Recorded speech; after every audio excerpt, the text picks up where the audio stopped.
Okay. Okay. Sir, is the slide visible, sir? Okay, yeah. So, good morning, everyone.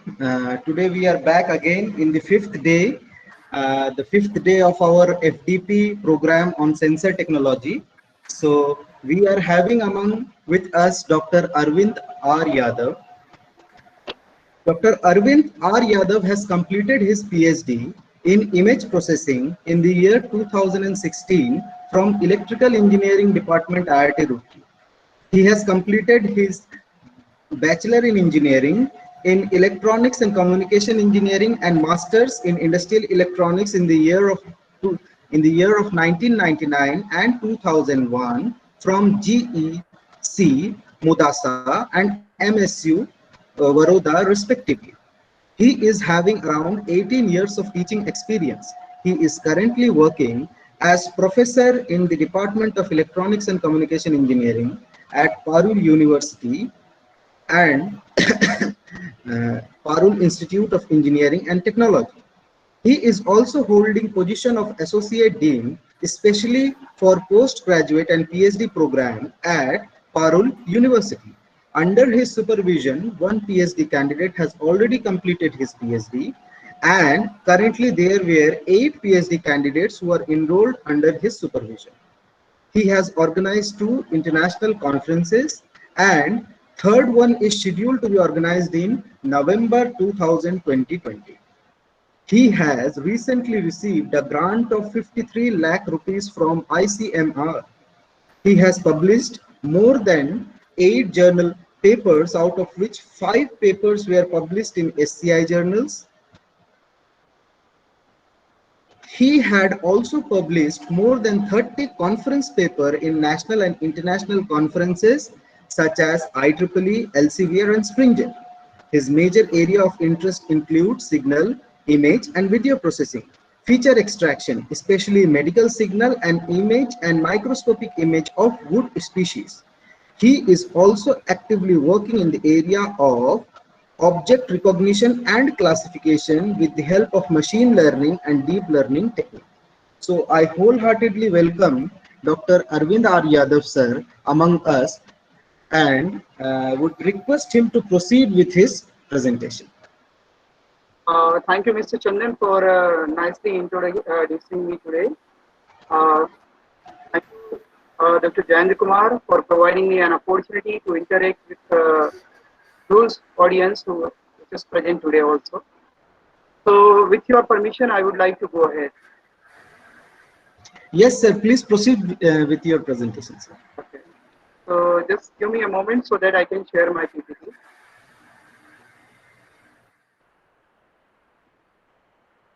I say audience, there is a small modification because Dr. Yadav class was scheduled earlier at 12 noon, but due to some his personal engagement, I have changed his class from 10 to 11:30, and the first session, Dr. Prashant session, will be scheduled in the second session from 12 noon.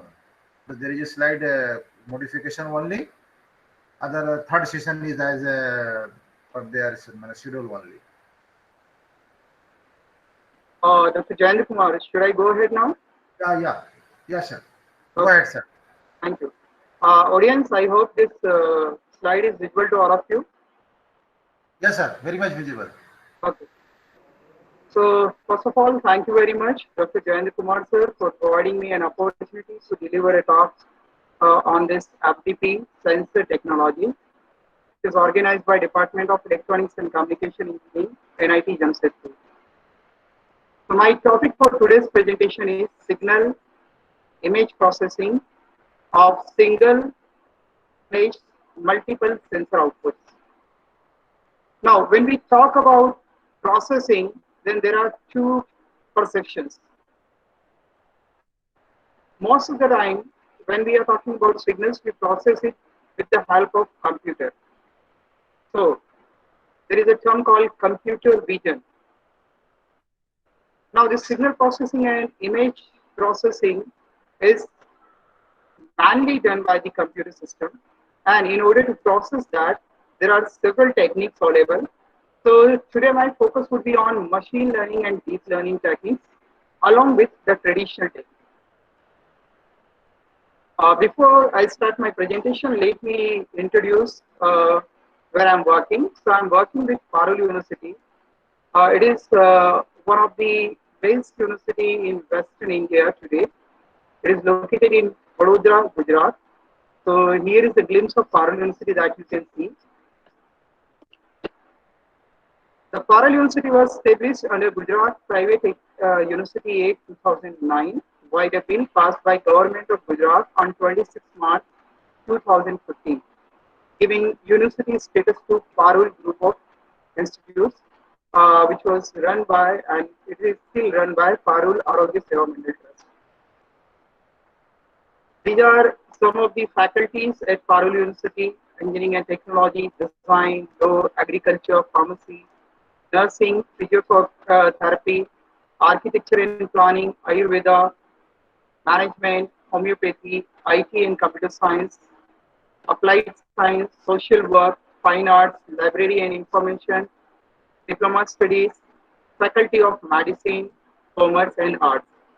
So you just think of a course and probably you'll find out this course is available at Parul University. Before I start my presentation, I would like to go for this disclaimer.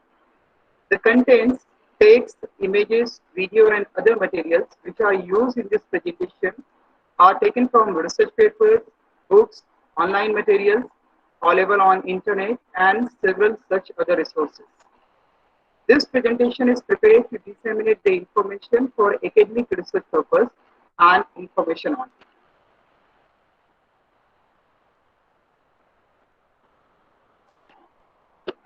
Now we are talking about signals and image processing. Now, when we say signal, we are talking about one-dimensional data. When we talk about image, we are talking about two-dimensional data. If I'm talking about video, we are talking about three-dimensional data. So let us, rather than saying signal processing, let us say it is a data processing, because data comprises everything. It can be one-dimensional, it can be two-dimensional, and it can be n-dimensional also. So in general, if you see any data processing technique, it is divided into three parts. One is you are having your data available in the time domain. So you need to process the data in time domain. So in time domain processing, time synchronous average may be one of the methods. Filter based methods are there. Statistical formulas are there, and theoretical techniques are there. So the best example of time domain technique would be, let us say, average, mean, weighted average, moving average, kurtosis. All these things are time domain techniques. Then in statistical formulas, you can say this kurtosis is one of these statistical formula. Variance is one of the statistical formula. Standard deviation is one of these statistical formula. These are very basic signal processing or data processing techniques. Sometimes the data which is available in the time domain cannot be interpreted correctly if it is processed in the time domain. So there is the other domain available which is called frequency domain technique. So the basic frequency domain techniques are DFT and FFT, where FFT is nothing but just extension of discrete Fourier transform. Sorry to disturb you, sir, but is it possible to make in slide mode, because it is not visible, sir? Just a minute. Make it slide presentation if possible. Oh, sure. Why not? Yeah. Thank you so much, sir. Yeah. So is it clearly visible now? Yeah, it is visible, but at one side some data get missing, sir. I think that is one of the issue with the full slide mode. When I go for full slide mode, there is some contents are missing. Maybe some settings is required, I think so, in the slide, because it is not visible, sir. In normal mode, it is not visible, sir. Not perfect visible. See what can be done. Yeah, please, sir. 2 seconds.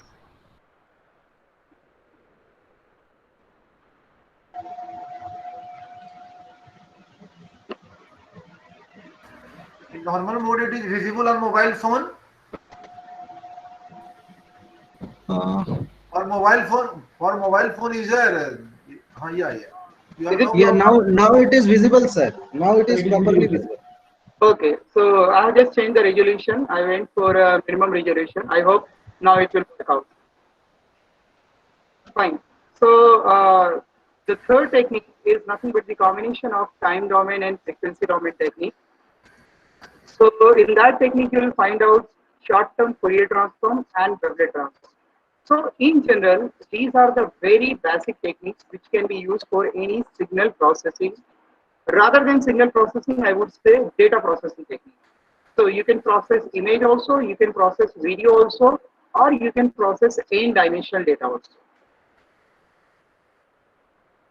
Now let us take one example. For example, let's say I am having a motor and I am more interested in going for the fault diagnosis of the motor.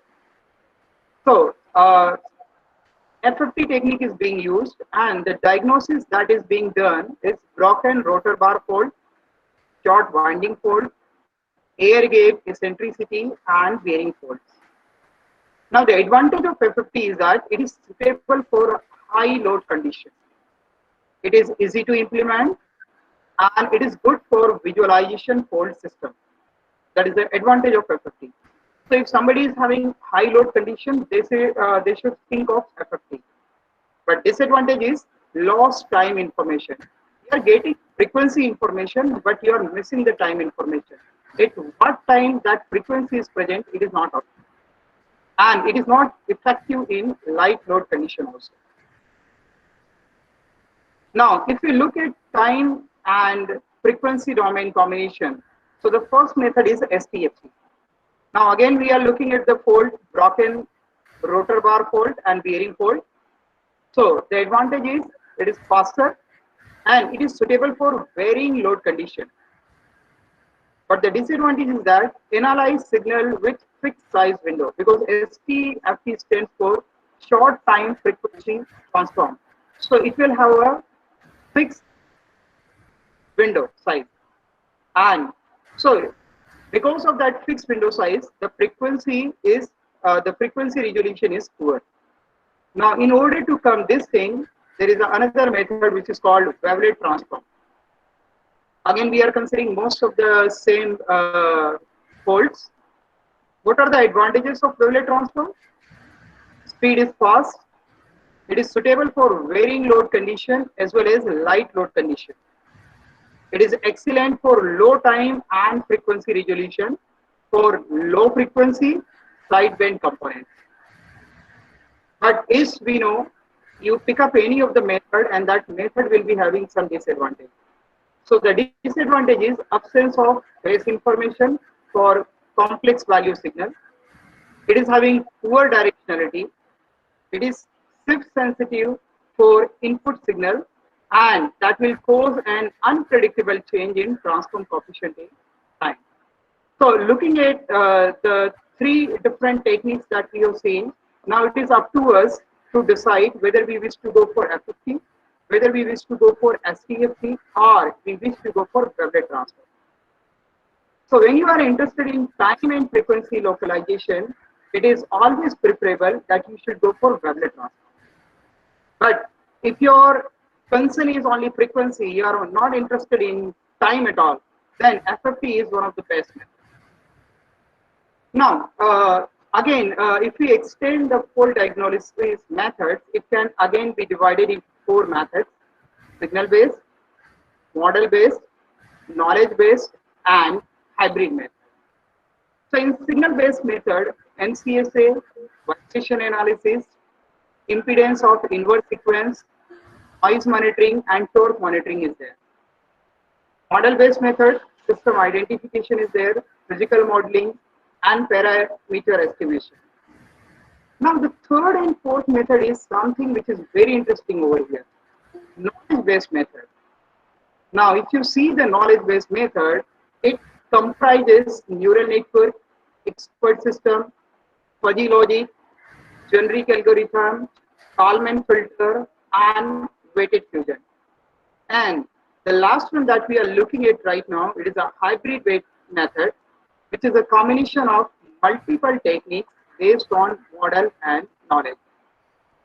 Here I have taken a specific example of fault diagnosis method. Similarly, you can go for several examples, and more or less signal processing, model-based, knowledge-based, and hybrid-based methods are available for any application. Now, nowadays, smart grid is one of the phenomena that everybody is aware of. Uh, I'm sure that this image is not clearly visible to all of you, but it will give you idea that in smart grid, what we are doing, we are collecting information from sources. So the sources can be power station, commercial customers, industrial consumers, smart meters, residential communication consumers, and micro energy generation, commercial power generation, and distributed power generation. Now, if I wish to handle such a large amount of data, so first of all, I need to process it, and after processing, it. ये NML है कि घर में? अरे कुछ काम में लगा रहा है. So the application of signal processing techniques in smart grid is represented over here. So if you see on the left hand side, basic methods like autoregressive moving average, likelihood ratio, mutual information ratio, Kalman filter, game theory. These are the very traditional techniques which are being used. And if you see on the right hand side, image processing method, wavelet method, gradient based techniques, ICA, PCA, and neural networks and DFT. These are some of the techniques that you'll find out which is being used nowadays. So if anybody is interested in signal processing, image processing, and video processing, then probably you need to look at the techniques which are mentioned on the right hand side. Let me take one example of image fusion. So when you are looking at the image fusion, here the images are available in the images are taken from three different sources. One is visual, then NRI, that is near infrared, and then LWIR image. Now all these three images, they are representing different types of information. So there is another technique which is nowadays most are getting more popular is image fusion. So you are taking images from various sources, and then you are processing all the images, and then you are fusing the images. So finally you can get some meaningful information. So just have a look over here. So the three images are processed by DCT, that is a discrete cosine transform. Then image fusion rule is being applied, and the image fusion rule is average. And after application of the image fusion rule, inverse discrete cosine transform is being taken, and then finally we are getting the fused image. So by looking at the fused image, now you can see the fused image is giving us the information of all the three images which are available. So the techniques which are used for image fusion is pixel level, feature level, and decision level. So in pixel level, averaging, PCA, wavelet, and IHS, that is the intensity, hue, and saturation transform will come. And in feature level, neural network, region-based, K-means, and similarity mapping will come. Whereas in decision level, fusion based on fuzzy and unsupervised FCM, then fusion based on support vector machine, and fusion based on information level in the region of image will come. Now, there are several fusion methods, and its merits and demerits are given. I'm just going to list few of the merits and demerits, because you'll get all these information if you look for any good literature. So like averaging method, it is very easy to understand and implement, but the disadvantage has a pixel level method is not giving assurance to have clear objects from the set of input image. And this method is also affected by a blurring effect. If your image is blurred, then definitely the quality of the fusion by this method, pixel level method, is not good. And for weighted averaging technique, it improves the detection and reliability, but at the same time, it will increase the signal to noise ratio of the fused image. It is considered as a demerit over here because depending upon when you are averaging the pixel intensities, then definitely you are cutting down the information. And because of that, though you are getting better signal to noise ratio, but it is still considered as a demerit in some of the cases. PCA is very simple, computationally efficient, faster in processing, and has high spatial quality. But the spatial Lyman fusions may produce spectral degradation. Similarly, HIS and Prove method is there.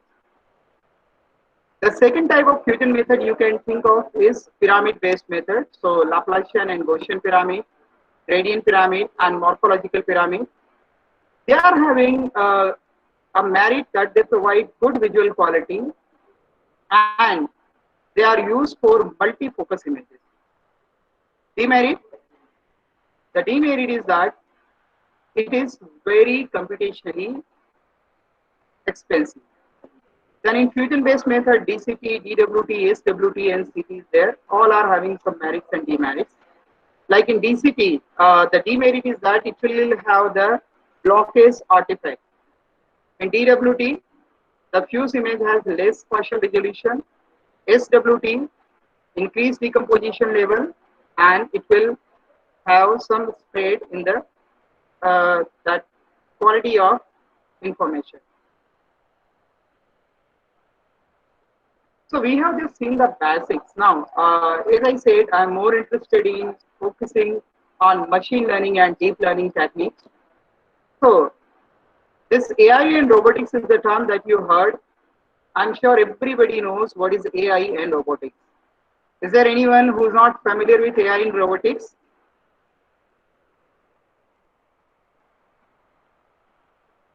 Participants? My assumption is correct that everybody is familiar with AI and robotics? Yes, sir. Yes, sir. So if you see, it covers the entire gamut of this training, healthcare, early detection, diagnosis, decision making, treatment, end of life care, and research. So this AI and robotics is focusing only on medical side, but it is not restricted for medical processing, signal processing or techniques. So if you see over here, a person is using the staircase and she is holding the staircase also, right? So there is something, you might have heard of something called fall detection. So in the aged people, what will happen? Because of some neuron disability, they will fall down. So in order to take care of that, there is a technique called fall detection technique, and that fall detection technique is useful to give the information about whether the elderly people has fallen, so that the nearby people can come and they can take care of the elderly people. Similarly, it will give some information to the person itself that he is not receiving the signal from the brain, so he has to take care. So in order to get all these information, you need sensors. I think yesterday only Dr. Jayendra Kumar has talked about Internet of Things. So that Internet of Things talks about lots of sensors, and these sensors are nowadays embedded into wristwatches. It is embedded into small gadgets which can be which are wearable, so that the person can get information, and it can give some alarming signal, and it can all the gadgets should also give some interpretation about what is going to happen. Now, this is one slide that always attracts me, data science. Now, somebody has prepared this slide. I don't know who has prepared it, but this slide is very much appealing to me. So, you can see data science is the heart, and in order to run this heart, what you need. So, if somebody wants to be a data scientist, then he should be familiar with the programming languages. Though there are several programming languages, but the open source programming languages are preferable, like Python, R, and Java. Then he should be familiar with the machine learning also, so that he can do classification, he can do regression, he or she can do reinforcement learning, deep learning, dimensionality reduction, and clustering. Then we should be having well acquainted with IDEs like integrated development environments like PyCharm, Jupyter, RStudio, Spider. Then he should be able to deploy it, so he should be aware with some uh, techniques like AWS is one such platform, Azure is another platform that helps data scientists to do their task. Then web scraping is there, where URLLib is one such platform. Then you need to have some sort of understanding of mathematics. Now, when somebody talks about maths, then people will get afraid of that, but you need not to worry about it, because the mathematics that I'm talking about is only statistics, linear algebra, and differential calculus. If you understand these much mathematics, then you are surely a good potential candidate for data science. Then comes the data visualization technique. So there are some data visualization tools like Tableau, Power BI, then several such tools are available. And then comes the data analysis. So in the data analysis, feature engineering, data wrangling, and EDA, these are some of the things. So this one slide gives you information about everything, what you need. Now, when I say data science, so don't mistaken me, I'm not just talking about data analyst or data scientist. Anybody who plays with the data is a data scientist. Like if you are working with a sinusoidal signal, you are processing that signal and you are predicting something, you are a data scientist. If you are working with the hyperspectral images, you are processing it, you are predicting something, or you are classifying it, then you are a data scientist.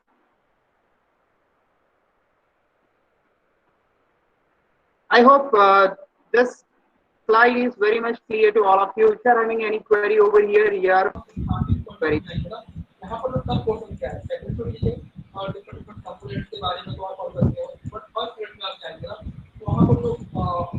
Am I explaining? Should I go ahead?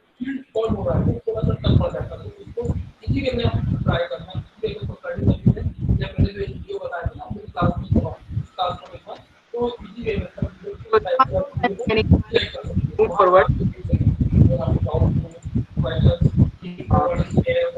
Hello?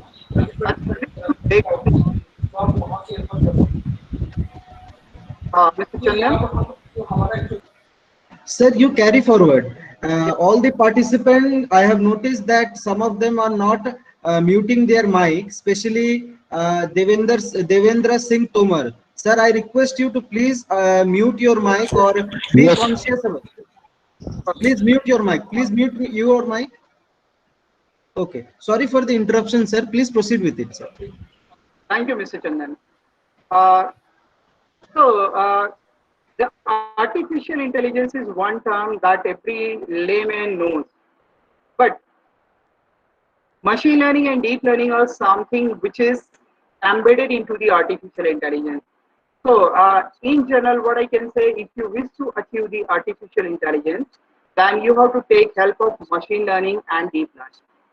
So, if you look at the development, so the artificial intelligence was forged somewhere in 1950s, and the idea was engineering of making intelligent machines and programs. That is the idea behind artificial intelligence. Then in early 1980s, machine learning came into the picture. And the idea of machine learning was ability to learn without being explicitly programmed. That means your system is going to learn by itself. And then the revolution came in 2006 when the deep learning came into the picture. And here, the learning was based on deep neural networks. There are several versions of deep learning which is nowadays available in the market, and people are using these pre-trained networks in order to accomplish the task. So, if I wish to clarify the relation between artificial intelligence, statistics, computer science, and the application, then you can think of this vehicle. So your vehicle is carrying artificial intelligence that clubs machine learning and deep learning, and the wheels of the vehicle is statistics and computer science. So in statistics, there is inference, sampling, distribution, probability, and Bayesian methods. And when we talk about computer science, we are more interested in algorithms, complexity, database, big data, high performance computing, and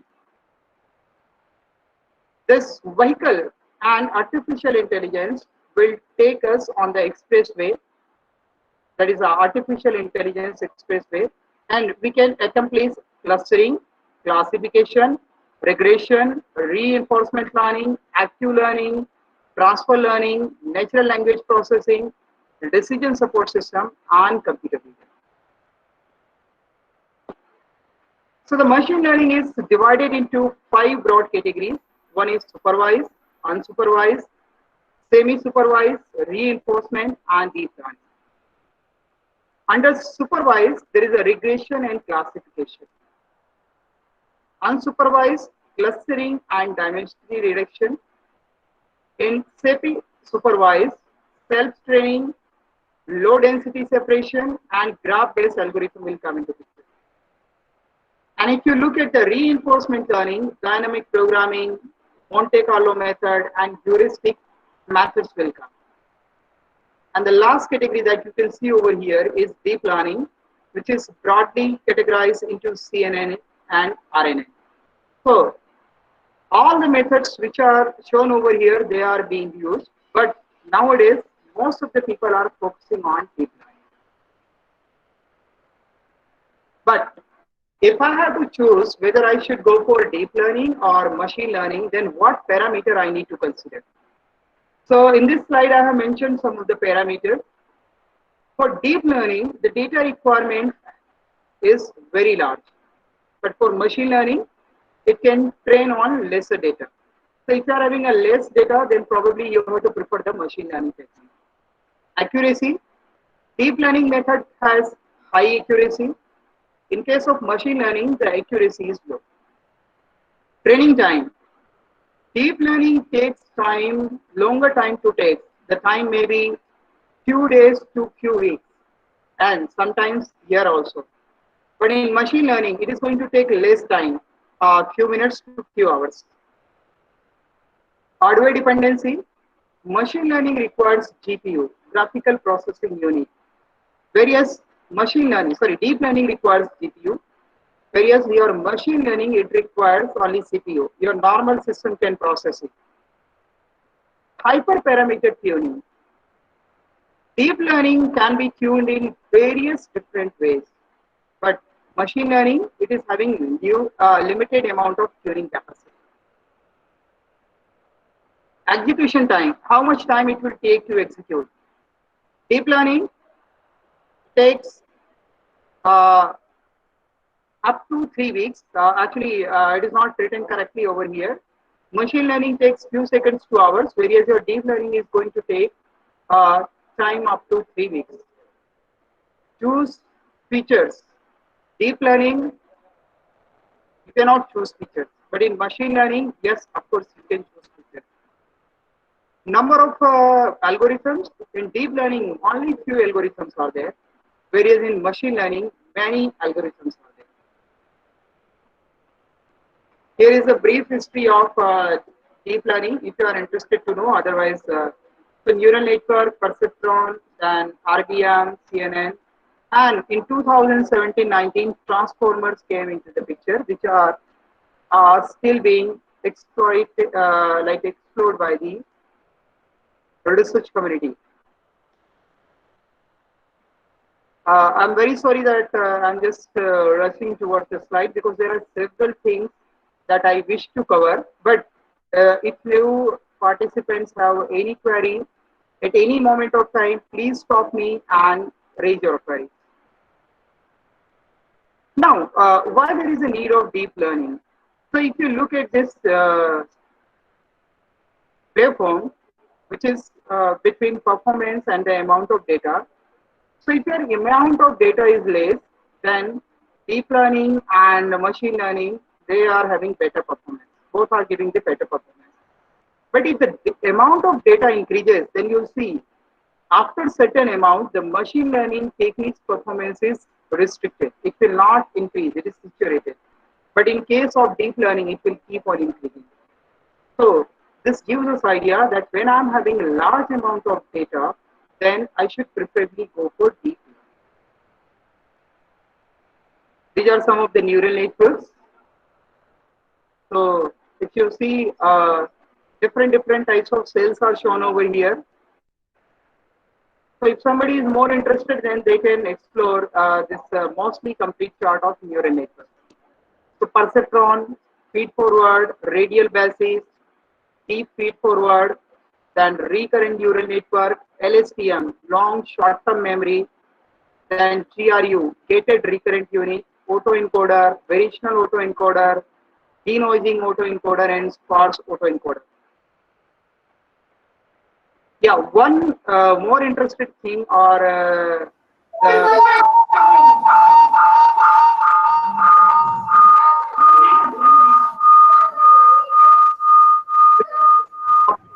Mithilesh ji, mute yourself. I again request all participants, please be conscious about your mic. It really distracts the concentration of the speaker. I request everyone, please be conscious about your mic and take care of your mic, and check whether it is mute or not. Sir, you please proceed with your presentation. Thank you, Mr. Chandan. So the best part of these deep learning neural networks are that they are a pre-trained network, right? They have been tested upon something. What you need to do, you have to just apply your data and see what is the result. That is very basic thing. And then after, what you can do when you are comfortable, once you are comfortable with this deep learning system, there are several hyperparameters need to be tuned. You play with the hyperparameters, and then probably you are going to get better results. So the three types of machine learning that we have talked about: supervised, unsupervised, and reinforcement.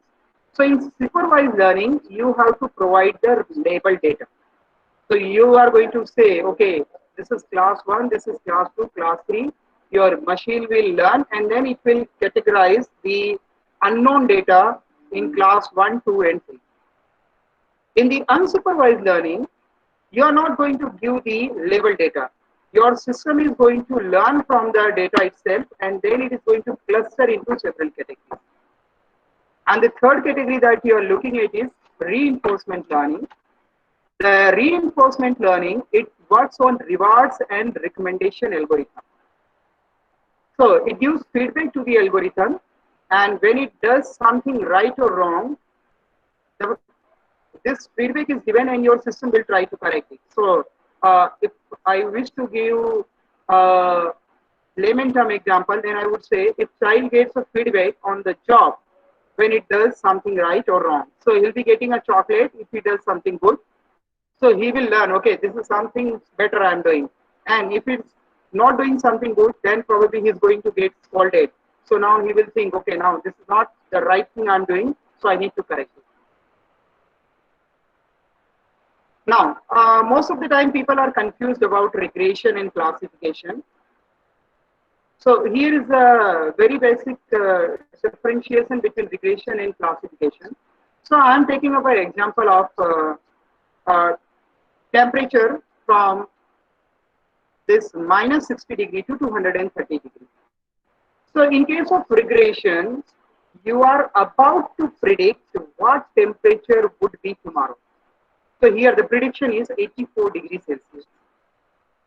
But in classification, your question would be different. Your question will be whether it will be cold or it will be hot tomorrow. So if you see, the whole temperature range is divided into two categories. Up to plus 60 degree it is considered as cold, and then after it is considered as cold. So when you are having a discrete class, then you would say that you are interested in classification. And when you are having a continuous number and you need to choose one of them, then you will classify it as a regression. Okay, I have already explained supervised learning, but a graphical representation. So here the input is labeled, machine is going to learn. Then in the second step, you are going to provide unknown data to the machine, which is already being trained, and your machine will classify the data based upon the training it has either received or you can say achieved. So in the classification, what will happen? It will be categorized. So you can see one polynomial is drawn over here. On the left hand side, some data is there. On the right hand side, another data is there. But in case of regression, you'll see your data is fitting on this polynomial. So regression is basically useful for identifying real values like dollars, weight, then prices of gold, prices of house. And your classification is basically dealing in sorting items into the categories. Unsupervised. Just see the difference. In the unsupervised, your data which is required for the trading purpose is not labeled. It is given to the machine. Machine by itself is going to learn and will categorize it. Now see what your machine is doing over here in the second step. It is categorizing them into, or it is separating them into different groups. So similar group 1 and similar group 2. Now if you give some other test data to this machine, the machine is going to put that data either in group 1 or group 2. So the best example of unsupervised learning is if you are having types of problem like clustering, then you should go for unsupervised learning. And anomaly detection. Anomaly detection is a medical term that you might have encountered, like identifying abnormality in data. For example, a hacker is intruding in our network. So how it can be identified, that is one anomaly. Similarly, if I'm interested in finding some date sale, then that will also be considered as a detection. So applications of machine learning, image and Sir, sorry to disturb, sir. Yeah. Sir, I have one question on last previous slides, 5 slides, before the 5 slides, comparison between the deep learning and machine learning. Yeah, second slide, after that, sir. Here, sir. Here I want to ask one question regarding the execution time. You have mentioned deep learning is executed in the few seconds or hours, and machine learning requires 2 to 3 weeks. Sir, actually, I'm not getting this point because we have taken lot data in the deep learning as compared to the machine learning. We are handling more data in the deep learning. Right, yeah, right. Please, sir. During this presentation only, when I was speaking out this slide, I already corrected that deep learning will take more time. It is by mistake, it is the columns are repeated. Deep learning will take more time, and your machine learning is only going to take 2 seconds, 2 hours. That I already clarified. Okay, sorry. Actually, I am not here that. And again, one question related to the same, sir. In the CPU and TPU, suppose there is some images which is one image size is a 1 GB, 1.5 GB. Okay, that Mhm. time again it is very difficult use of the GPU and CPU power. Means it is taking 1 day, 2 day for the execution. Can Mhm. any means solution is there that we can means provide the fast executions, See, the data which having the very high size. one solution is that if you are already working with the deep learning techniques, right, and especially let us say if I talk about CNN, then you will see that your image is compressed, right? Yeah, yes sir. You are compressing the image. So compression is one of the way to handle that thing because, Okay. but one of the issue with the compression is that it will have loss of the information. Yes So sir. we are working with some application which requires utmost precision. Then there is no alternative than increasing the processing capacity of your hardware. Okay.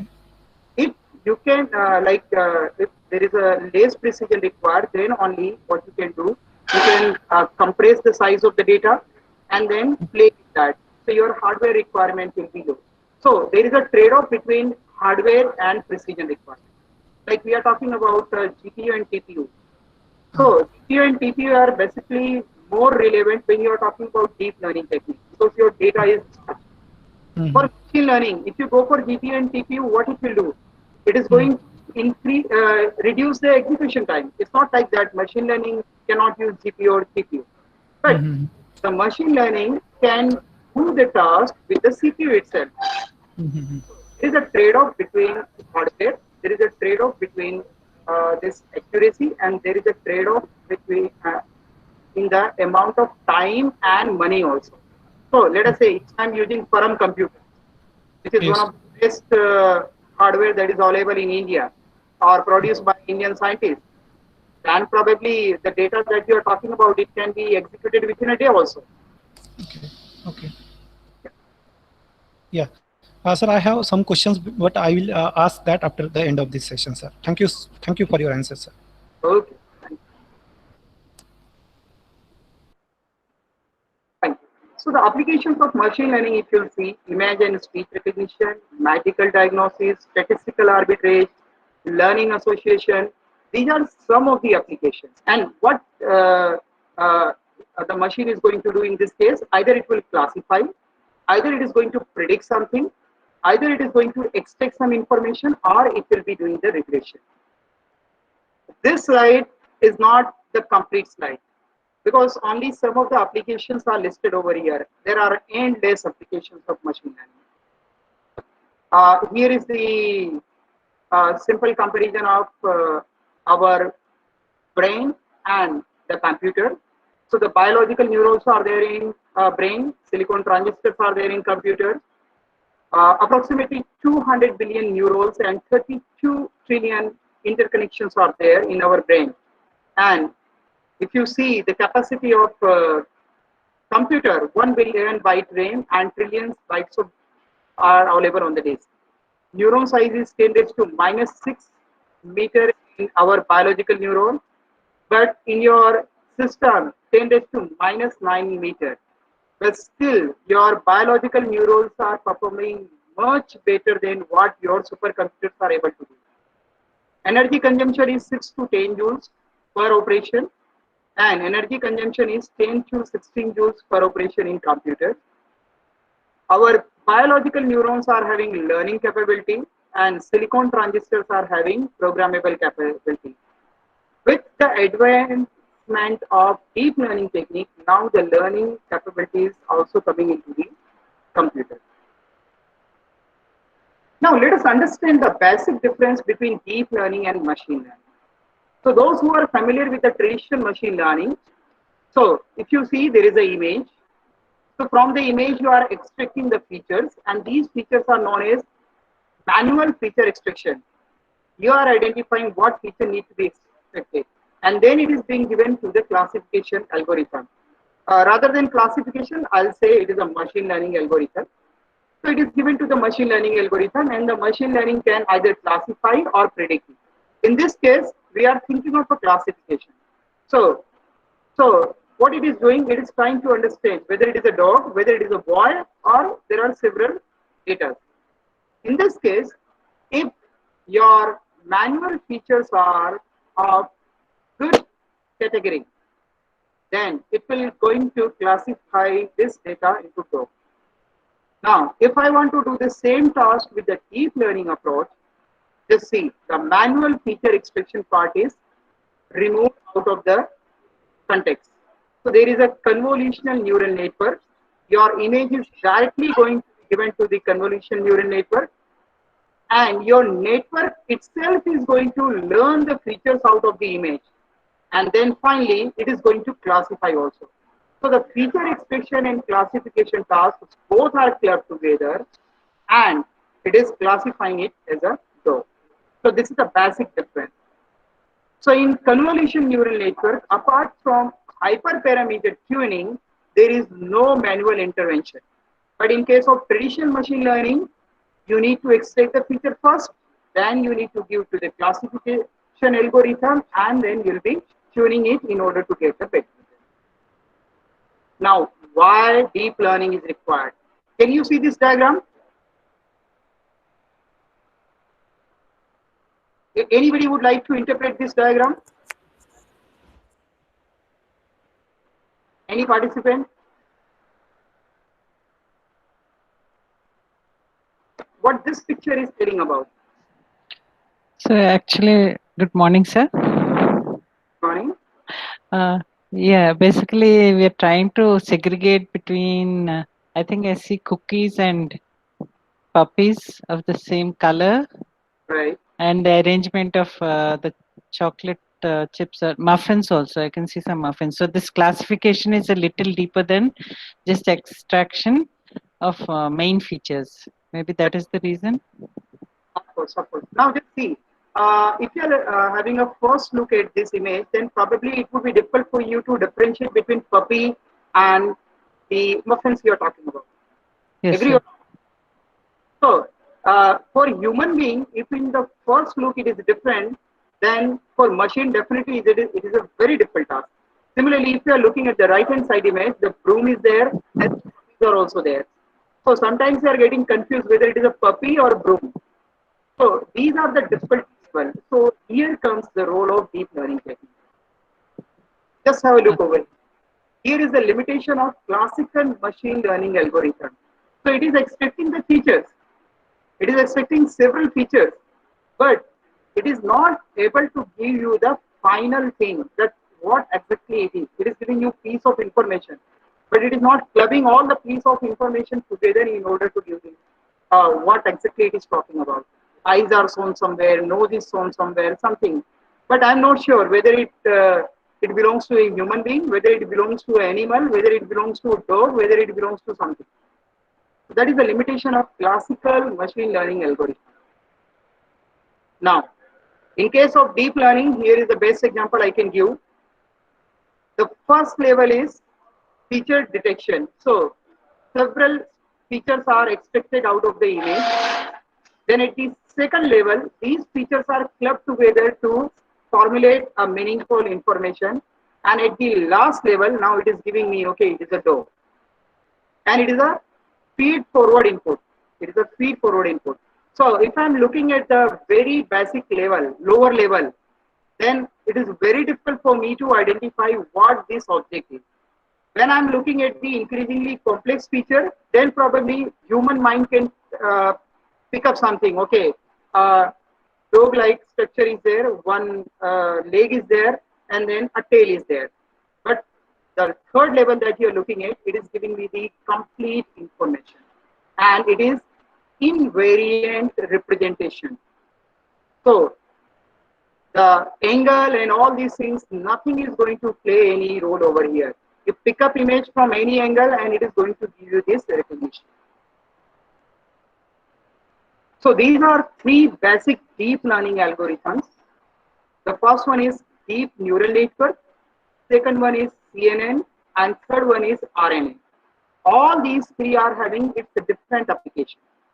So the deep neural network is for providing lift for classification and forecasting model. So nowadays, if we hear any news, probably at the end of the news, you will come to know that it is expected tomorrow there is a heavy, this heavy rain is there.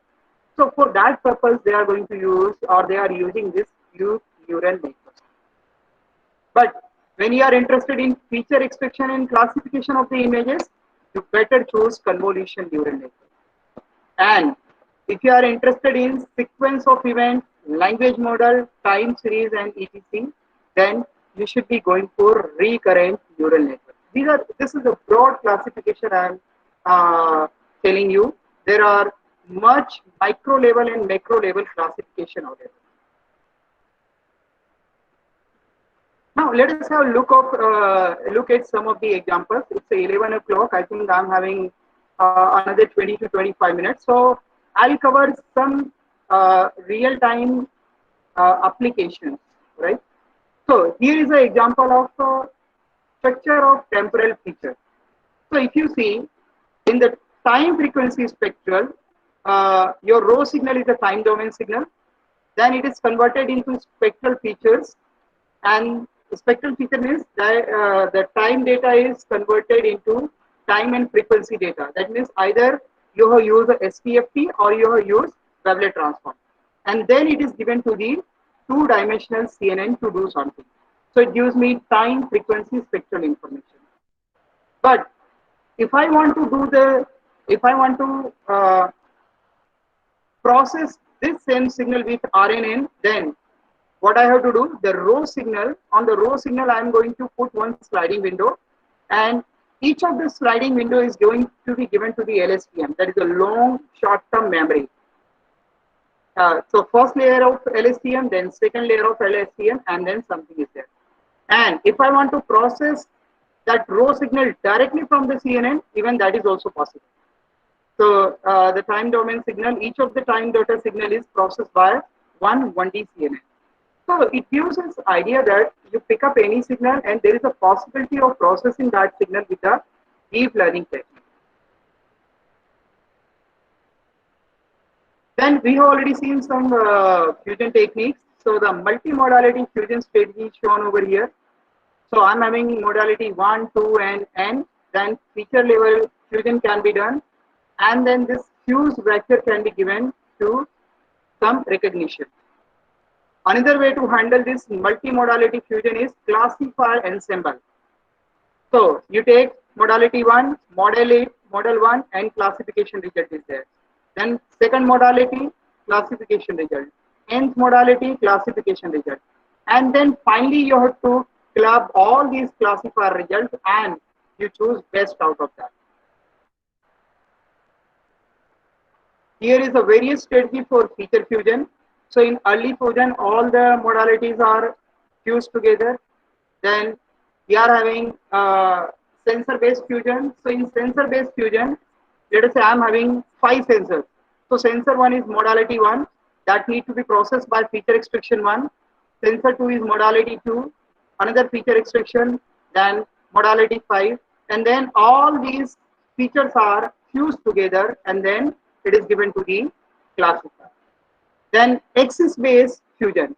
So the 4 signals that we have taken, so the signal 1 is axis 1, signal 2 is axis 2, signal 3 is axis 3, like that. And then you are extracting features of each axis and then fusion of the network and finally recognition. And the last one is a shared filtered fusion. So in shared filtered fusion, what you are doing, it is very much similar to the axis-based fusion, but you are using the same parameters for feature extraction from each of the axes and then fusing it together.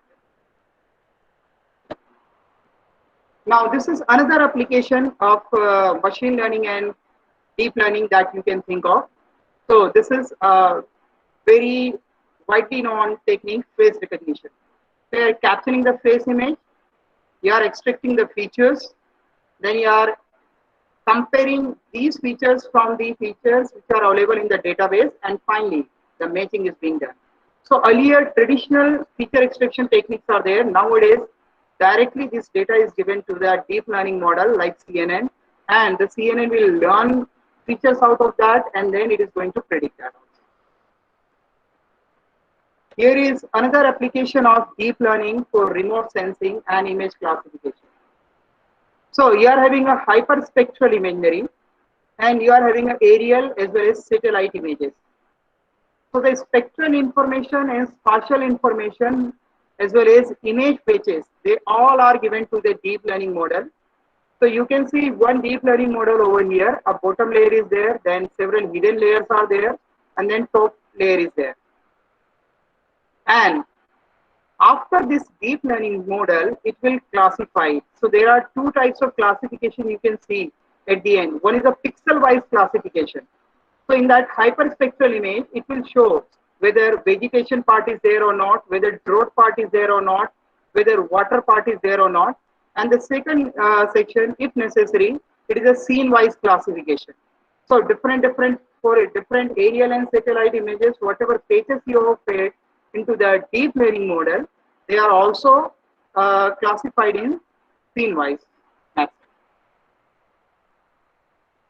It is very difficult to cover deep learning technique in a single lecture. So I'm just focusing on a single network that is called convolutional neural network. So just have a look over here. You are having an input image of both. Now it is given to the convolution neural network.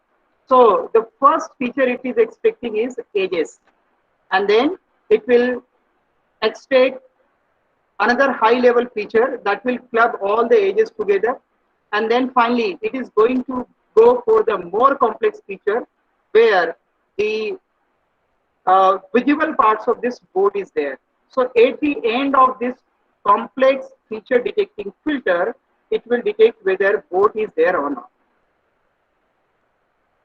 So just to simplify how your deep learning technique will look like, so it will take your image or data as an input, then it is going to convolve a specified section of the input by convolutional filter, which will produce you feature maps. Then it will subsample that, go for another feature map. Then again, it will convolve this with feature maps and like that. So convolution, subsampling, feature map, convolution, subsampling, feature map. And at the end, it will generate a fully connected layer. From that, you are going to get the classified figure. So let's take up this thing, that how it works. So I am having a 39 by 39 into 3. That means I am having a RGB image. It is having a size of 39 by 39.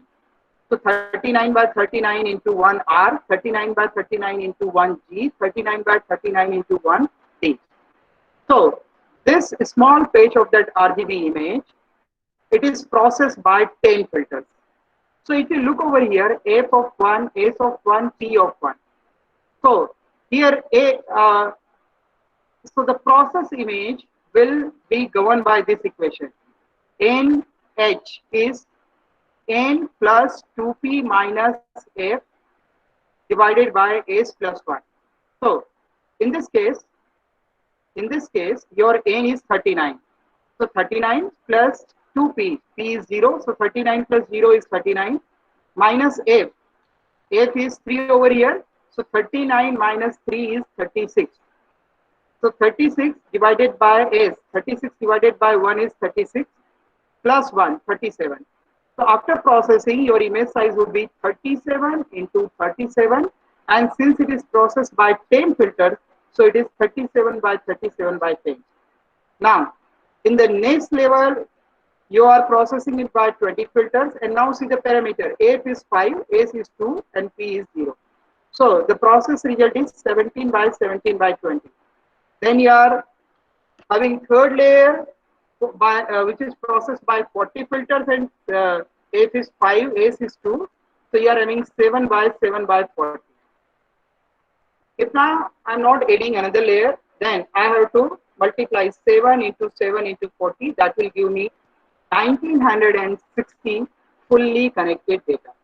and then I'm going to apply a decision level, that is either softmax or logistic or regression, and then it is going to give me one output. So there are various architectures of CNN, some of which are listed over here: LANet, AlexNet, VGGNet, GoogleNet, RaceNet, and JFNet.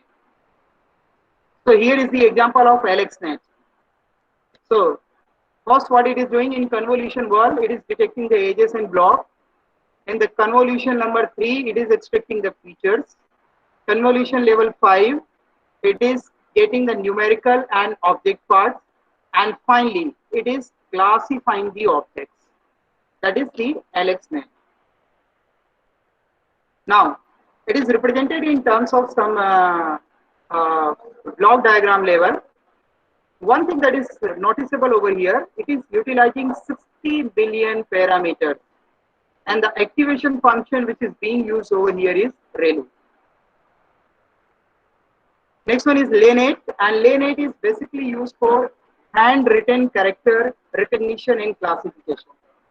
The parameters are 60,000, layers, convolution, polling, then fully connected layer, and again fully connected layer and output. And the sigmoid function is being used as an activation function over here. Similarly, 10H and ReLU can also be used for that purpose. Next one is a VGG, which is an advanced version. Just have a look. It is working with 138 billion parameters. So these are 3 basic architectures. Some of the machine learning softwares that one should be familiar with: Weka, Apache Spark, RapidMiner, H2O.ai, Shogun, KNMI, then PyTorch, TensorFlow, and Keras. These are some of the softwares one can utilize in order to play with the data. Mr. Chandan, do I have another 10 to 15 minutes? Hello, Mr. Chandan? Tell sir, tell Yeah, sir. do I have another 10 to 15 Hello. minutes so that I can cover? Yes, sir. Yes, sir. You're having 15 minutes. Okay, fine. And then we will have a short question hour session. Sure. Now, after covering all these things, I'm just going to a topic that is called radiomics. So those who are interested in medical image processing, probably this topic will be helpful to them. So the radiomics is an emerging and relatively new research field which refers to extracting semi-quantitative or quantitative features from medical images with the goal of developing predictive and or prognostic model. That is called radiomics. So radiomics, basically they are taken care by 2 things. One is called HCR, handcrafted features, and the another one is called DLR, that is a deep learning based radiomic features. So if we see the machine learning pipeline and radiomic pipeline, here is the difference. So in the machine learning, determination of input data block is there, then feature extraction block, then mapping. This is the machine learning pipeline. But if we go to radiomic pipeline, it has a acquiring or collecting image block, then pre-processing. So under pre-processing, denoising, deconvolution, registration, all these things will come. Then comes VOI, volume of interest of tumor or organ determination. Then comes radiomic, handcrafted feature extraction, and then modeling, statistical analysis, machine learning, and then finally you are expecting the output. So here is a radiomics for lung cancer analysis. So just have a look. Your first part A is image acquisition. Second part is tumor segmentation. Whatever image is acquired, out of that tumor is segmented, and then features are extracted. So the features are intensity based feature, shape based feature, texture based feature, and wavelet feature. You can go for any feature. And finally, the fourth one is analysis. So there are different levels of analysis. Either you are going to get the radiogenomics, either you are going to get the information about the survival, that this patient, how long it is going to survive, and if you are interested in the classification, even that is critical. So this is a radiomics for lung cancer analysis. So here is the taxonomy of DLR for radiomics or discovery. So input hierarchy. So patient level input may be there, volume level input may be there, slice level input may be there. Then comes pretend or raw models. So under this, transfer learning and training form will come. So under training form, data augmentation, multitask, and loss function is there.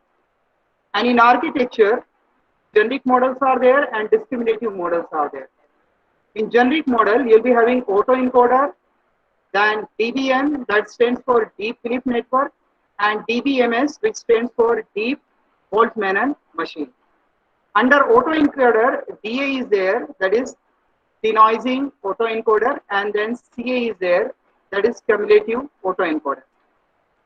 Then in discriminative models, CNN, capsule network, RNA engineer. In CNN, standard CNN is there, self-designed CNN is there, and multiple CNN is there. So if anybody who is interested in working in radiomics and they want to go for a deep learning model, then this one slide is a takeaway slide for them. Here is the mechanism of extracting DLR. So here having an input, original image is there, segmented ROI is there, then concatenation of different inputs is there. Then just see, DLR features are extracted. So the radiomic feature can be given for the decision making system, or it can be used for the analysis purpose also. Here is a comparison of HCR and DLR. So in HCR, prior knowledge of feature type is needed. In DLR, it is not needed. In HCR, features are typically extracted from segmented ROI, and DLR, a segmented input is not required at all. In image processing, segmentation is one of the most difficult tasks. In HCR, it is generally followed by a feature selection algorithm. In DLR, it is not performed. In HCR, because features are independently defined apart from the data, it does not require big data set. But in DLR, because it must learn features from the data, it requires huge data set. HCR processing time is not normally significant, but in DLR, they can have high computational cost depending on its architecture and size of data. HCR, features are pre-designed, they are tangible. In DLR, the logic behind feature and decision is still a black box. So sometimes this HCR does work better, sometimes DLR work better. So there is another mechanism which is called hybrid mechanism, where feature level fusion and decision level fusion is there. So in feature level fusion, feature of DLR and HCR club together and something is expected. And in decision level fusion, the DLR is classified, the HCR feature is classified, then voting out of these two is being done in order to give the prediction. So what are the challenges of HCR? So the challenges of HCR is that it requires prior knowledge. So the person who wants to extract the feature, he should be very much aware of the data or feature it is extracting. So the extracting handcrafted feature in radiomics is more problematic than any other domain because very limited distinct visual variation exists to differentiate, like cancerous tissue. So to address this issue, common approach in radiomics is to extract hundreds of different low-level and high-level features without devising a systematic mechanism and taking into account the end goal. And then to resolve the resulting curves of diversity by use of some diversity reduction techniques like TC and IC. Another major issue with existing handcrafted features in radiomics is that they are extracted without using the information that can be obtained from other source of data, such as gene expression, clinical data, and such things. But the bottom line is that for extracting HCR feature, one has to be more knowledgeable. So the disadvantage of HCR is that it needs, the disadvantage of DLR is that it needs huge data set and its lack of robustness to some kind of transformation. And another important challenge with the DLR is that still there is no strategy for choosing the optimum architecture, because DLR is this, what we say, it's a black box. There are several open problems and opportunities. So the most radiomic models need rich amount of training image. However, because of the strict privacy policy, medical images are usually difficult to collect. That is the first open problem and opportunity. Beyond the privacy issue, it is difficult to find the required amount of data with similar clinical characteristics. Like we are having a data of cancer, but that is of stage 1. But the next data you are getting, that may be of stage 2. The next data you are getting, that may be of the last stage. Radiomics analysis needs ground truth, which is scarce because labels can be provided only by the clinical expert. And this calls for the development of weekly or semi-supervised solutions that take into account specific of radiomics domain. Then the properties of medical images, such as their contrast and resolution, it varies significantly from one institution to another, because either institution may use different types of scanner. So when I am talking about the institution over here, that means I am talking about medical hospitals. So if one medical hospital is using one company MRI, another one is using another company MRI, then you may find out this difference. Developing novel and innovative information fusion methodology along with construction of unifying scheme is essential for compensating for lack of standardization in the field and produce a common theme for comparing radiometry. Furthermore, ground truth and annotation provided by different experts vary significantly, as experts, depending on their area of specialty, may consider and look for different details and landmarks in the image. Unbalanced data is another issue. Then noise is another issue. Like a patient's breathing in CT scanner may cause a change of lung tumor location in consecutive slices, and that results in difficulty with extracting stable radiomic features. Therefore, to achieve reliable personalized diagnosis and treatment, careful strategies should be developed to address the effects of these kinds of variations. I'll just take 5 minutes to give the idea about whether you should use one deep learning or another. So DNN, it is widely used with great accuracy, but the training process is not trivial because the error is propagated back to the previous individual layer and they become very small. The learning process of the model is also much too slow. The pros and cons are listed over here. So here is a DNN architecture. Input layer, hidden 1, hidden layer 2, hidden layer 3, and output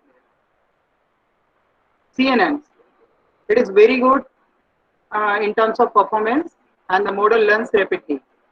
But the disadvantage is it needs a great deal of legal data for the classification. Here is the architecture of CNN, a medical image, then several layers, and finally the FC. Then RNN. RNN learns sequential events. It can model time dependency. There are many variations like LSTM, VLSTM, MDLL, something like that.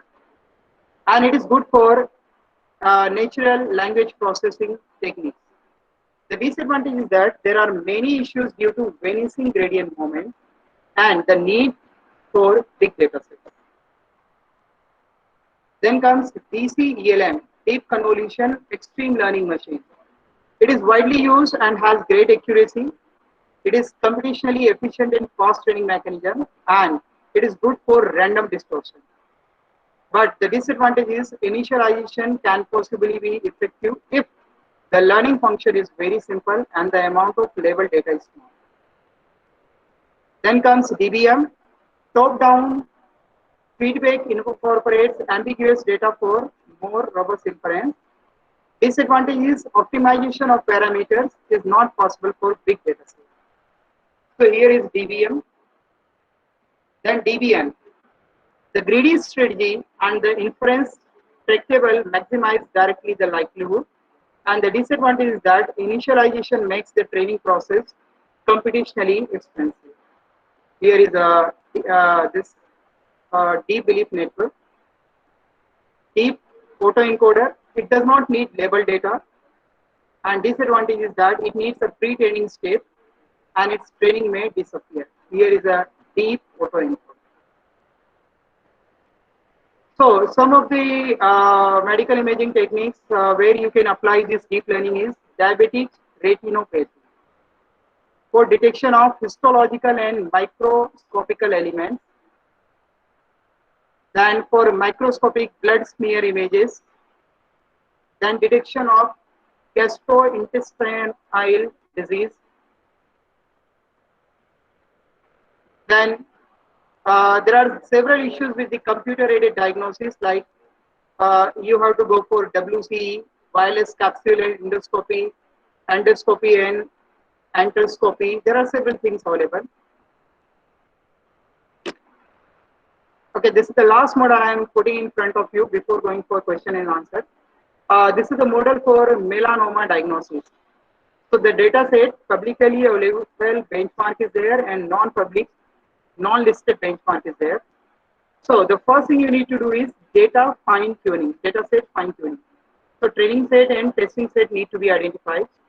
Then if it is a HCR, then you have to go for feature selection, feature optimization, and feature finalization. And for deep learning, you can go for FCN, TL, hybrid, ensemble, and finally the result evaluation and base model finalization.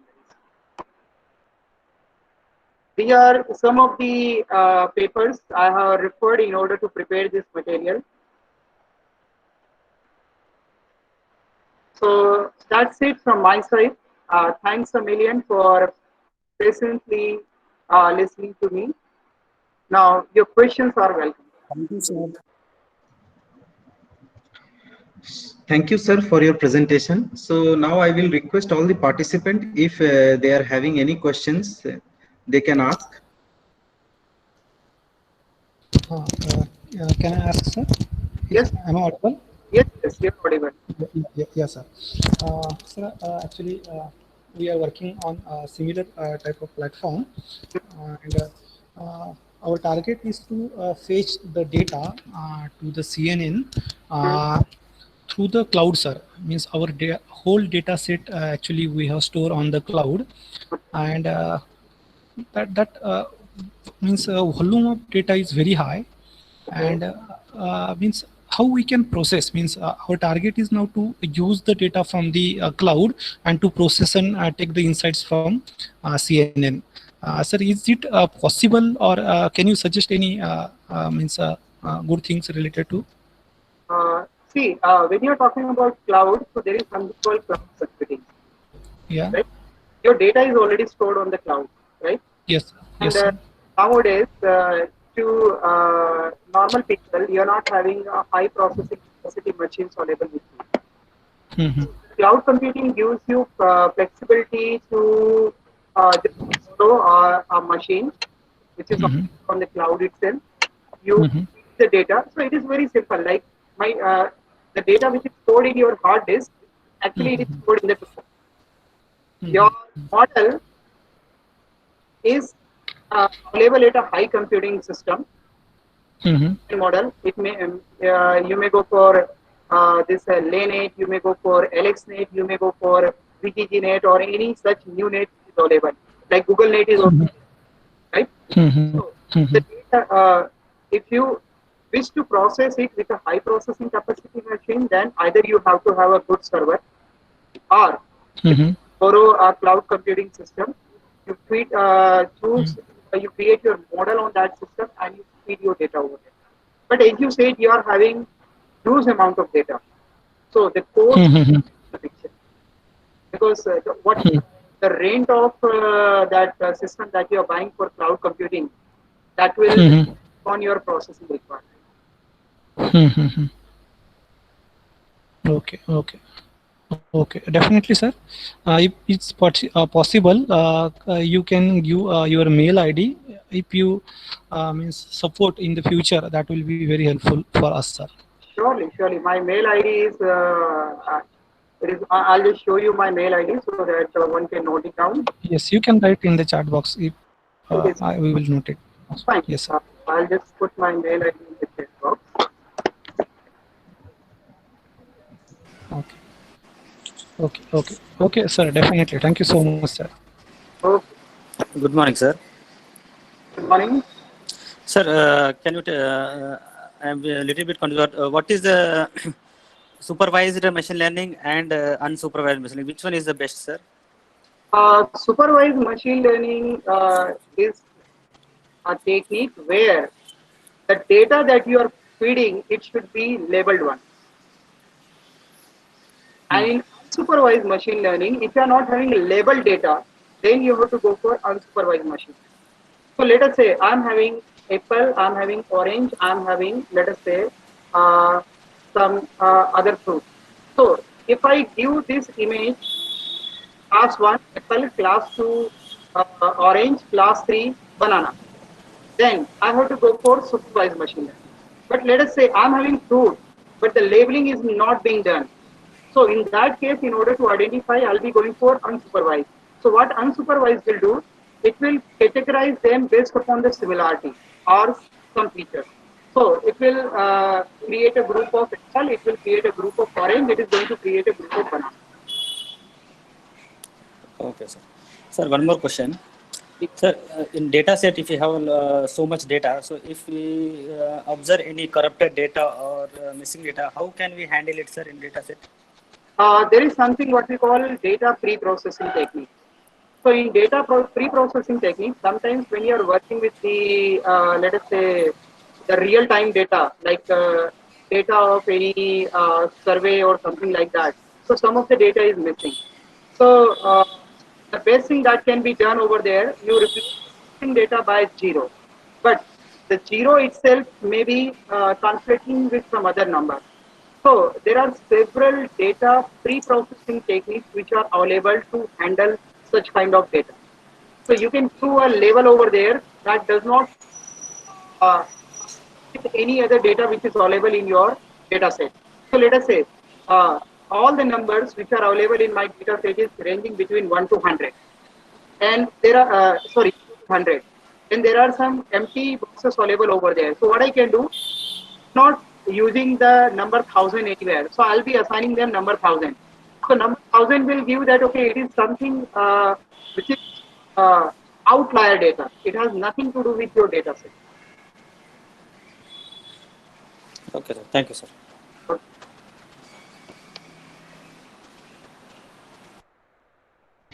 Any more question from participant side? So I just had one question. So you're talking about a shortcoming, like where we didn't have enough data set. So I was just wondering, can we use GAN to actually generate more data for our processing, or is it not advisable? See, when you are having a less amount of data and you want to generate data, definitely you can go for GAN. But Okay. please remember one thing: when you are working with the medical images, right? Generating a synthesized data is not always useful, because Okay. if I take a CT image of one cancer patient and CT image of several other cancer disease cases, in the first phase itself, we are going to get several varieties. Okay. Okay. So, especially for medical images, it is not advisable. Still people. Okay.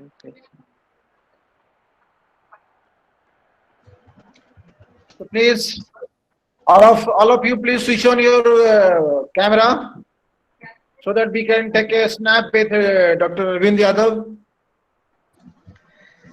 Sir, can you please unshare your slide, sir? Yes. ठीक है, रहने दो. Okay, leave it, sir. Let it be like that. Okay, sir. अब एक दो ले लो share के साथ, इसके साथ उसके बाद भी जो है ना. Okay. उसको स्लाइड बोर्ड में कर दें. Slide mode में करना है. Put that presentation in slide mode, sir. Yes. Is it okay now? It will work, sir. It is okay. Okay. So all of you, please switch on your camera for 1 minute only. So please.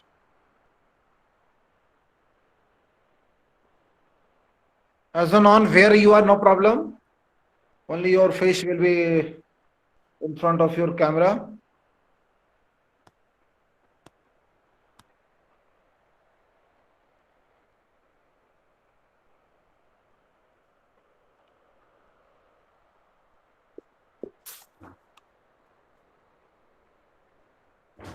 Or if anyone on the mobile phone, then please tilt your mobile phone so that photo will be in full screen. You put your mobile phone horizontal.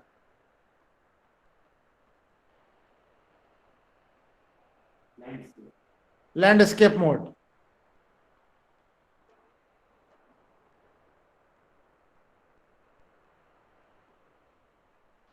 Sir, kindly unshare the PPT, that is creating problem.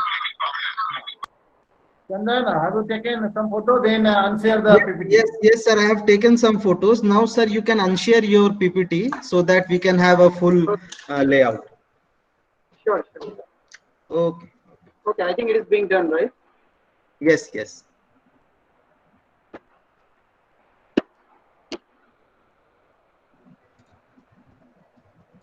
All of you, please switch on your camera. Some of you have not switched on your camera. So please switch on.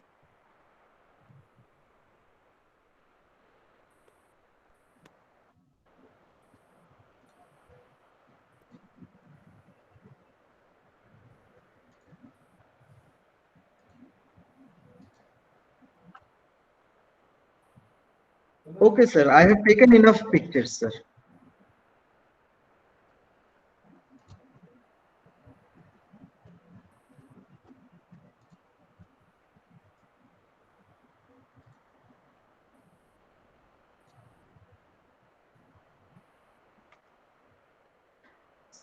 Sir, I have taken enough picture. We can proceed, sir. Okay. Please.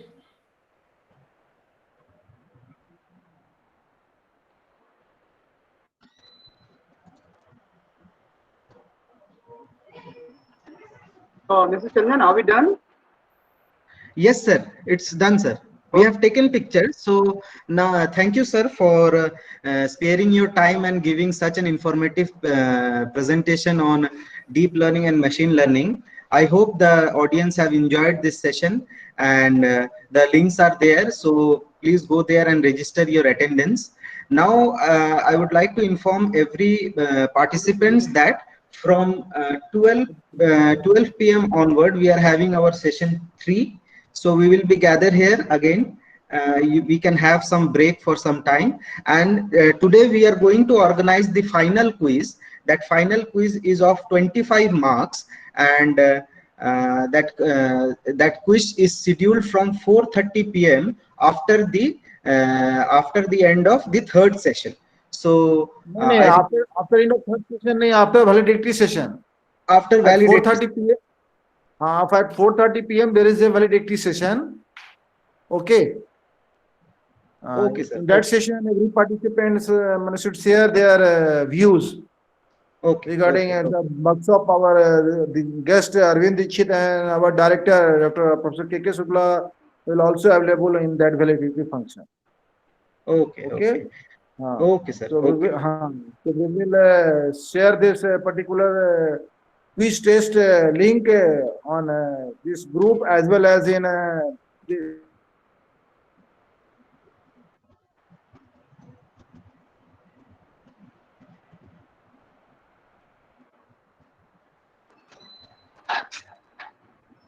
Jayendra sir, are you there? Hello.